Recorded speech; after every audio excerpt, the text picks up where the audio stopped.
বন্ধুরা দেখে যাও, এখানে অনেকগুলো বানর কালামকে বেঁধে রেখে তার সবগুলো কলা খেয়ে নিচ্ছিল। তারপরে কালাম রাগে দড়িটি ছিঁড়ে ফেলে বানরগুলোর দিকে যেতে লাগলো এবং একটি বানর তার বুকের মধ্যে একটি হাতুড়ি দিয়ে বাড়ি মারলো। তারপরে কালাম জোরে জোরে চিৎকার করছিল এবং বানরটি তার বুকের মধ্যে একটি লাথি মেরে আবারও কলা খেতে লাগলো এবং কালাম লাথি খেয়ে একটি দেয়ালের সঙ্গে গিয়ে ধাক্কা খেয়ে দেয়ালটি ভেঙে পড়ে গেল। তারপরে বানরগুলোকে কিভাবে শাস্তি দেওয়া যায় সেটা ভাবতে ভাবতে কালাম জোরে জোরে শক্তিমান শক্তিমান বলে চিৎকার করছিল এবং শক্তিমান তার ডাকে সাড়া দিয়ে তার হাতে থাকা গোবরের বলটি ছুঁড়ে মারলো।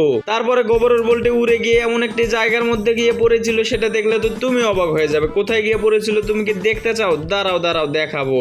কিন্তু তার আগে বন্ধুরা, মা বাবা হচ্ছে পৃথিবীর সব থেকে দামি সম্পদ। তুমি যদি তাদেরকে ভালোবেসে থাকো, আমাদের ভিডিওতে একটা লাইক করে চ্যানেলটি সাবস্ক্রাইব করে দিও আর সবশেষে কমেন্ট বক্সে লিখে দিও তো আই লাভ ইউ মা বাবা। তারপর বন্ধুরা গোবরের বলটি উড়ে গিয়ে দুইটি ছেলে মেয়ের উপরে পড়ে যায় এবং তারা দুইজনে গোবরে একদম মাখামাখি হয়ে যায়।